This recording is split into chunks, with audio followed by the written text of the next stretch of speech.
On this jam-packed edition of Motorcycle Experience, we'll kickstart our 15th Ultimate Ride as my buddy Norm Wells and I double down on some amazing scenery and roads.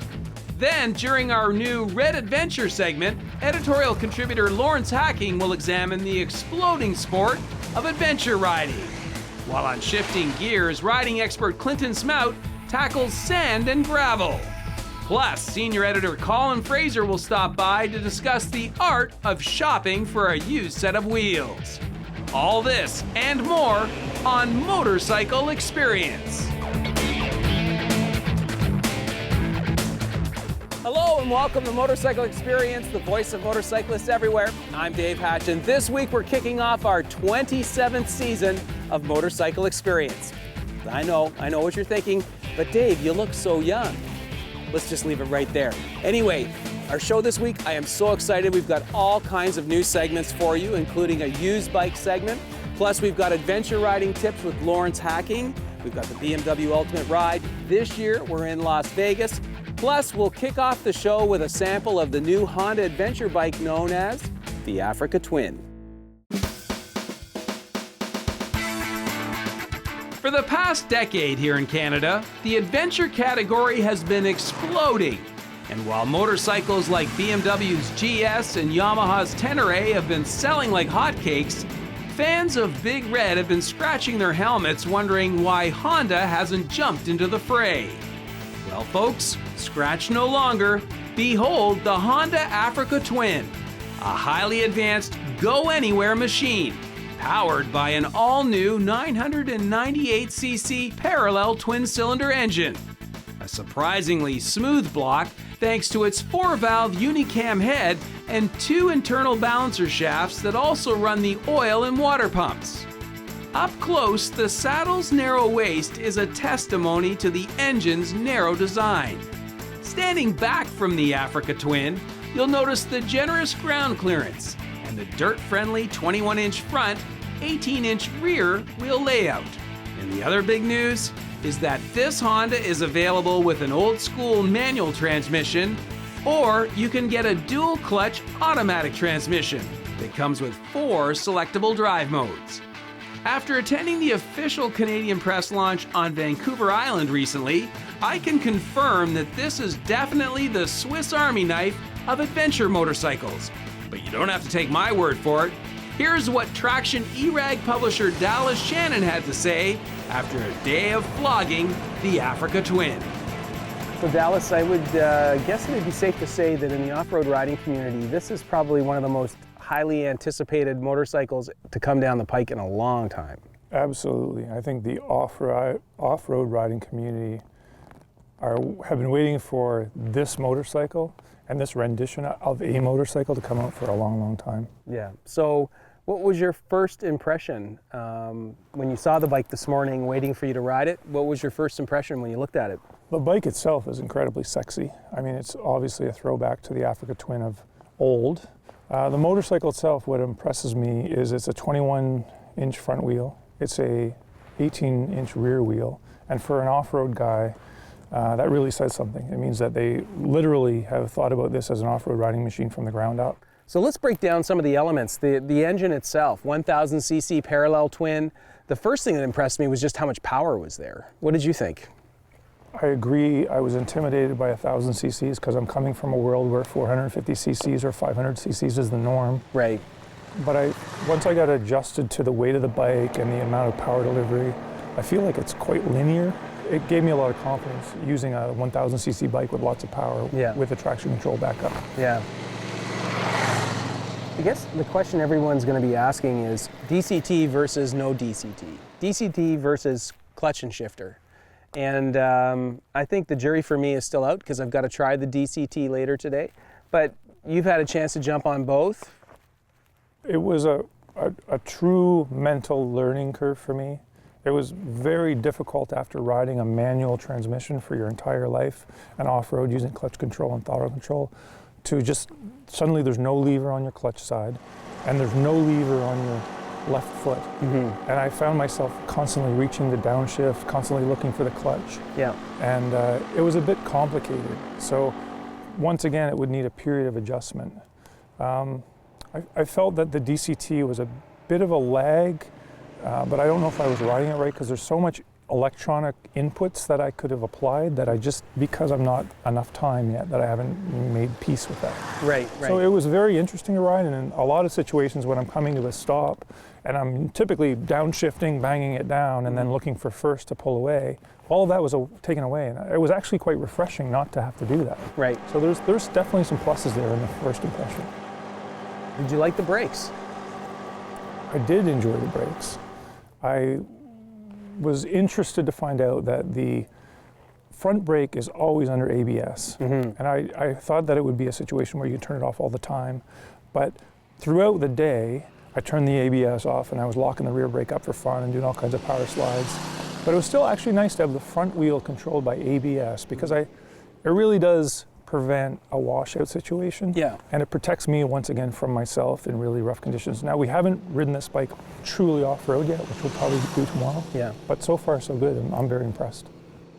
Last impression, as you think about heading back to the hotel and maybe writing a few words about this experience today, what's your lasting impression? What's the one thing you're going to want to tell your readers about? I think that, I mentioned it early in the interview, 21-inch front tire and an 18-inch rear tire really says it all for me. They're not tubeless, they contain tubes. And if you're riding in an off-road environment and you don't want to get trapped, you need a 21 and 18 with tubes. Right. You'll never get out of the bush without it. So if that's the foundation of this motorcycle, then I think that everything above that they've all probably thought of as well. So it gives me a lot of hope as far as the engineers thought of it, and I think it's going to go a long way. Wonderful. Thank you very much for helping us out today. Absolutely. You did a great job. Thank you. Thank you. Hang in there, we've got plenty more experience still ahead. Next, veteran off-road rally competitor Lawrence Hacking looks at the exploding adventure riding segment, while Norm Wells and I kick off our own adventure by laying down our credit cards in Las Vegas, Nevada. Portions of Motorcycle Experience are brought to you by Honda Canada, BMW Motorrad, and Olympia Riding Apparel.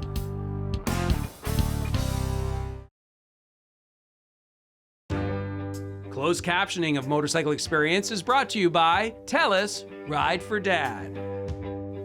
Welcome back to Motorcycle Experience. I'm Dave Hatch. It's time now to get some adventure riding advice from one of Canada's premier off-road competitors, Lawrence Hacking. But before we do that, let's catch up with this week's Ultimate Ride. Today, Norm and I are kicking off day one in Las Vegas. Okay, as you know, each fall, Norm Wells of BMW Motorrad and myself have been packing up our motorcycles and setting off to explore a variety of destinations all across North America. Literally checking off our own personal bucket list under the guise of educating you, our loyal viewers. Over the past 14 years, we've ridden all across Canada, from Cape Spear, Newfoundland, to Tofino, Vancouver Island. Plus, more recently, there's been side trips to the south of the border to wrestle the tail of the dragon, soak in the Grand Canyon, snap Mount Rushmore, and sample the winding roads that surround Los Angeles. So for this year's ultimate adventure, we decided it was time to get back to spotlighting our own home and native land and explore the largest freshwater lake island in the world, Manitoulin Island, located on Lake Huron, which totally explains how we wound up in the parking lot of a BMW dealer in Las Vegas. I don't know, Norm. The last time I was in Tobermory waiting for the Chi-Chi-Mung Ferry, I was surrounded by pine trees and evergreens, not palm trees. Clearly, we're not in Tobermory. A little bit further away than that. We're down here in Las Vegas, Nevada, and about to kick off our 4-day trip down here. Yeah, now I think we owe the viewers a bit of an explanation because the last time, if they're following along and saw the last show, we were having coffee talking about Manitoulin Island and the big ride we were going to take. We're not there. No, but the last trip got postponed, and we do these kind of late in the year, so it would be on a date that we could do it in Canada. So we decided to do what a lot of people do anyways, is in the wintertime, fly down, rent motorcycles, and ride around for a week or whatever it is, and then just have a great week of riding. Yeah. Well, this is very exciting because, you know, we've literally got off the airplane. We're in Las Vegas. We just flew down. We're here at the, well, first of all, BMW Motorcycles of Las Vegas, but we're also here at Eagle Rider, where you can rent motorcycles. Typically, when we're doing the Ultimate Rides, we're borrowing motorcycles from dealers across Canada. This is cool because we are actually paying for these bikes. We came down, we've rented motorcycles, and we're going to spin around for the next 4 days. Yeah, and they have a big choice. I mean, we took GS's because there's going to be a little bit of adventure on this trip down here because we're in Nevada. But you can get a 700, you can get an RT, you can get a GTL, you know, just whatever you want. And obviously the price varies, but it's still very affordable. You know, $180 a day for a GS. You do a 5-6 day trip, it's $1,000. Yeah, I'm really amazed at just how cheap it was to rent a motorcycle, and we're not being paid to say this. So we're here, and what I like about this as well is we're going back to the old format where we've got a base camp. You have rented us, you've reserved us some hotels on the Strip, I understand? I'm pretty sure that's done, yeah. Yeah, okay, so we're staying on the Strip for the whole trip, but we've got day trips planned all around Las Vegas proper, and you said even before we go check in, we're gonna go out and see the Hoover Dam? Yeah, it's we have enough sunlight left in the day here to get down there. It's only 40 kilometers from Vegas, but it's a must-see. I mean, it was built in the 30s, and it's 1,000 feet high, and I forget how many thousands of people worked on it, but it's truly pretty spectacular to see. And the ride down is okay too, because if you want, you can actually get off the main road if we have a little time when we come back, and we'll just take one of these little side roads that comes along the side of the lake. Awesome. Yeah. Well, I'm very excited. We're not in Ontario. It's December. We've got blue sky, warm weather, another Ultimate Ride. Let's hit it. Absolutely. Awesome. Be sure to tune in next week as Norm and I will be riding out to the Hoover Dam to check out the largest reservoir in the USA, Lake Mead. Meanwhile, let's catch up now with Lawrence Hacking to discuss in more detail the current popularity of adventure riding. So Lawrence, here we are at the Toronto Motorcycle Show the night before the big opening, and we're in the Honda booth looking at all the new adventure goodies. And I guess the real big reason we're standing here is because the Africa Twin is being launched here into Toronto, and this really, it's sort of an icon when it comes to adventure riding, right? Yeah, this is the pinnacle of adventure motorcycles. It's really right at the forefront of innovations as far as technical features goes and off-road capability. I think that Honda has done a very good job of evaluating where the market is and positioning the bike and its capabilities and designing and building a bike that is very off-road capable, and adventure bikes inherently, because they're fairly large, heavy motorcycles, have limitations as far as their off-road capabilities go. Right. And they've taken the Africa Twin and exceeded those limitations as compared to the other, what is available out in the market. Right. But you know, I said this is sort of like the flagship for Honda's lineup, and it's a lineup of adventure bikes. Yeah, it's amazing what Honda's done. I would consider it a re-entry into adventure bikes, although the original Africa Twin from the 80s wasn't available in North America. Honda's been in this market before. It's just that now they're re-entering over the past couple of seasons with a full lineup, and for 16 now they've got the 500, the 750, and the new VFR 1200X. Right, so the 500 obviously is for somebody who's a little more shorter of stature perhaps. It's got a good price point. Price point, yeah. The 500 is a great entry-level adventure bike, and they have the NC 750X, which is kind of a step up, a great commuter bike. You can ride it daily, plus then on weekends go on your trips, and then the 1200, the new 1200 is this full-on serious around the world or across the continent. You're talking about the VFR. That's right, the VFR. I'm blown away. You know, like even with the enduro bikes that are here, they're talking about you could put luggage on the enduro bikes and turn those into a form of adventure bike that can take you really off-road. Yeah, lots of people do that too. They use the softer bags, carry less weight, and are able to reach, areas that are unreachable up until now. Yeah, well, this is very cool to see, and thanks for joining us in the booth today, and looking forward to sharing more adventure tips as we go through the series this year. You're welcome. Thanks, Lawrence. Thank you. Still ahead, shifting gears with Clinton Smout. And we'll have some sage advice on shopping for a used motorcycle. Stay with us.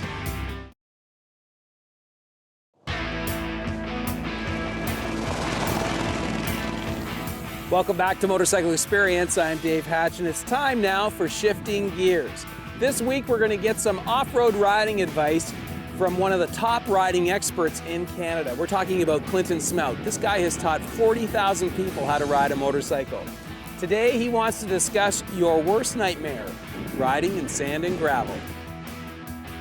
So Clinton, this week on Shifting Gears, I want to talk about adventure riding, adventure touring, because that segment has exploded in the last decade, thanks to bikes like this one, obviously. And it's clear to see why. I mean, when you get into adventure riding, most of the bikes, like the Tenere, they've got so many bells and whistles and stuff that just makes it so fun to ride. It does. Not only fun to ride, but good ergonomics. It's that sitting in a chair, comfortable position for long distance. Yeah. Because maybe your adventure is Alaska. That's a long way from here. So you want a good, comfortable ride. Yeah. And then a bike like this has more adjustable suspension. It has a really good setup for gravel. It's Yeah. a more comfortable riding in gravel than a regular street bike. Yeah.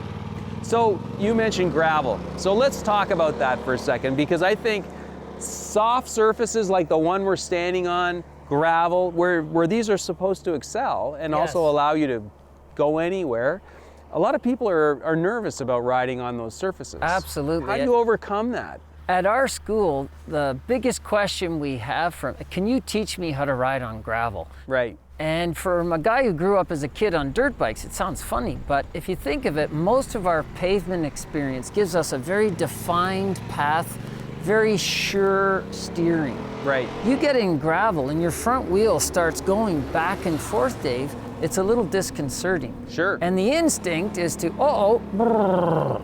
Well, as soon as you chop the throttle, you're loading the front end, it makes it worse. Right. So gravel practice should be in first gear, loose gravel, make sure there's not a lot of traffic behind you, drop it into a lower gear so that you have crisp throttle response, keep the gas on. Right. Keeps the front suspension elongated so it shifts the weight back onto the back wheel, skims our front wheel. Yeah, and you can practice this, right? Absolutely. We use dirt bikes first, get people standing up, because then the center of gravity is down in your feet and you can actually steer with your feet. Right.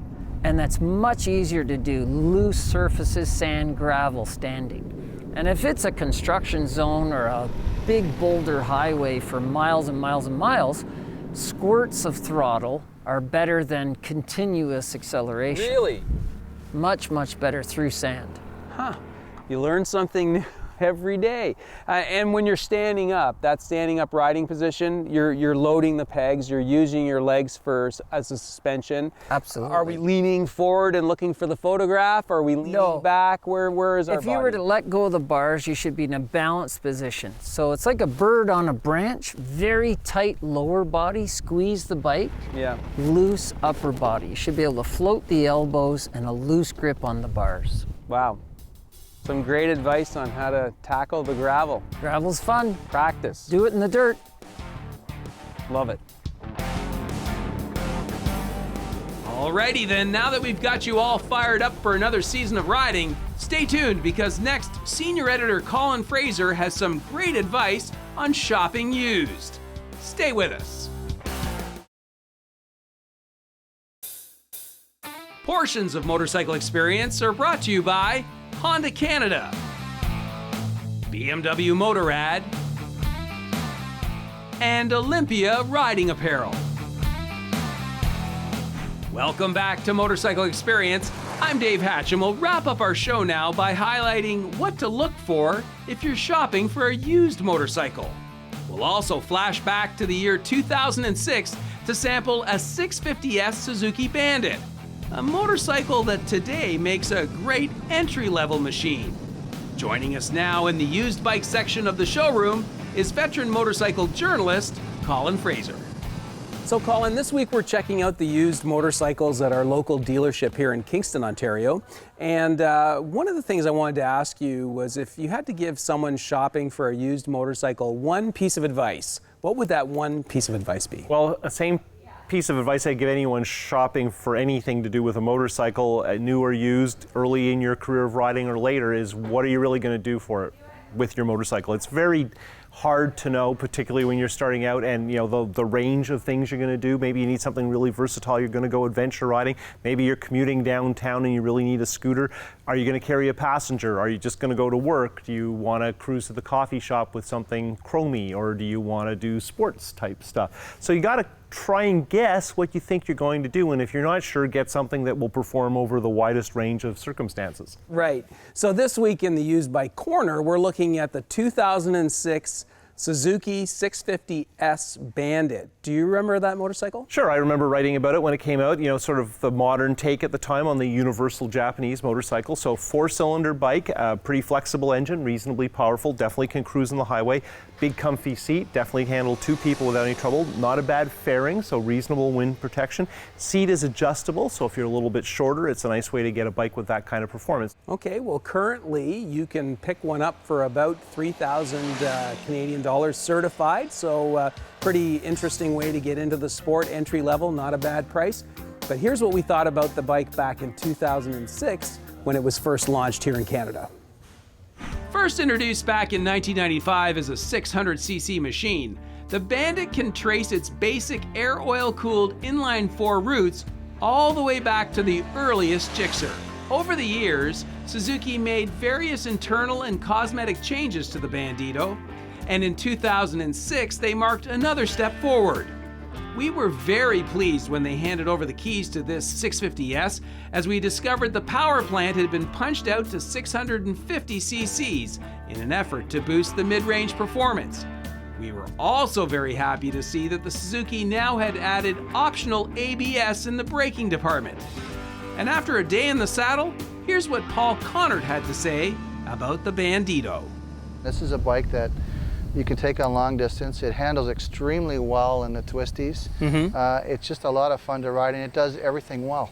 It's a sport bike without the discomfort. Yeah.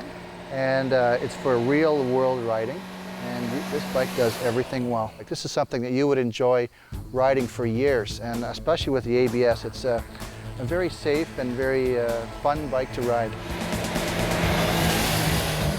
Well, that's it for this week's program, folks. We're all out of time, but before we leave, I just want to remind you of one thing. Later this month, in 40 cities all across Canada, they'll be holding a TELUS Ride for Dad. Now, this is the 16th year for this event, and to date, I think over 250,000 motorcyclists have participated. I want you to consider getting involved. Go to our website, click on their link, go to their website, and see if you can help us out in terms of raising money and awareness for prostate cancer. I know I will be. In a few weeks, I'll be in Whitehorse, and I hope to see you there. Till then, keep your feet on the pegs and your right hand cranked. Bye for now.